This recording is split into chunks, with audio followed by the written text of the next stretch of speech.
There's a lot you don't know about Prince Charming. Some of you may not even realize that there's more than one Prince Charming, and that none of them are actually named Charming. You see, back in the day, lords and minstrels were the world's only real source of news. It was they who bestowed fame upon people. They didn't think it was important to include the names of the heroes. They just called all those guys Prince Charming.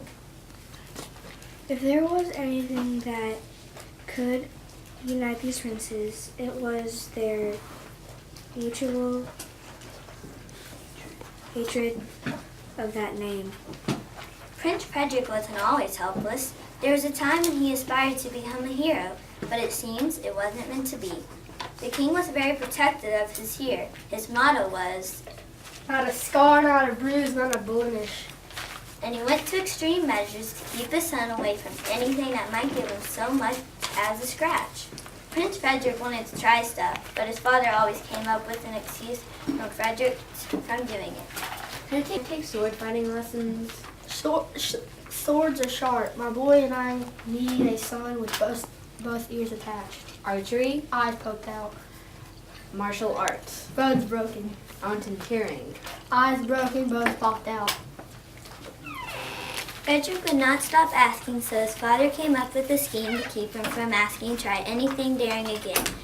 He told his son that he could be an animal trainer. Frederick was happy until he was taken the next day to a room with a tiger in it.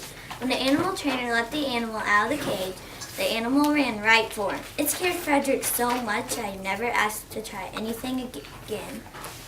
Until one night, after meeting a beautiful girl with a daredevil gleam in her eye, they enjoyed dancing, but she ran off at the stroke of midnight.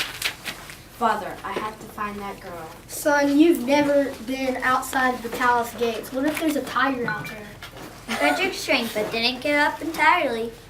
He sent a valet to search for the girl. The valet found a skeety girl named Ella.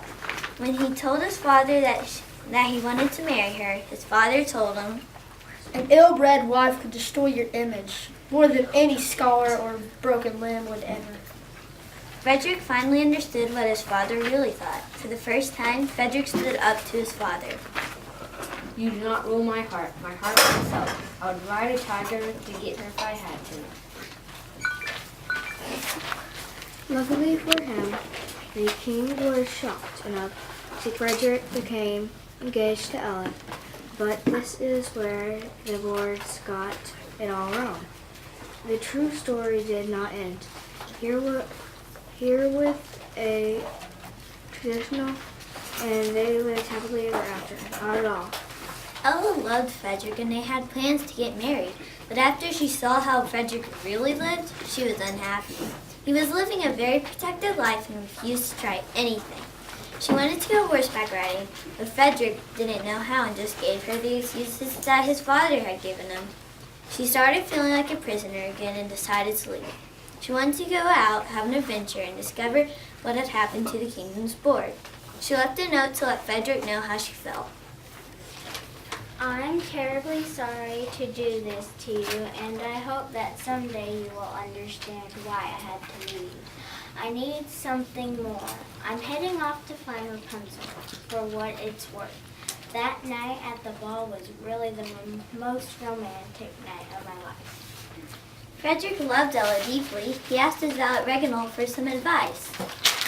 Reginald, what do you think I should do? And be honest with me. Don't just tell me what you think my father would want you to say. Go after her. Go after Ella. I know you're scared, but get over it. I know there's some cards you use somewhere. Okay, I'll go. That's the spirit. Little did he know that he was starting a great adventure that would unite him with 3 other guys. Ella, in her search for the missing board, ends up being imprisoned by Rapunzel's witch. When Frederick finds out, his mission becomes saving her. Little does he know that she is not the helpless type. But let's not get ahead of ourselves. While on this quest to save Ella, he meets the other princes who decide to help rescue Ella. All of the princes have their own problems, but they each bring some unique ability that helps the others. The princes will face trolls, dragons, a witch, a band of bandits, pirates, and imps to save Ella and find the 4 boards that are missing. This is just how the adventure started. It wouldn't be any fun if I told you the whole story about the truth behind many of the traditional fairy tales that you've heard.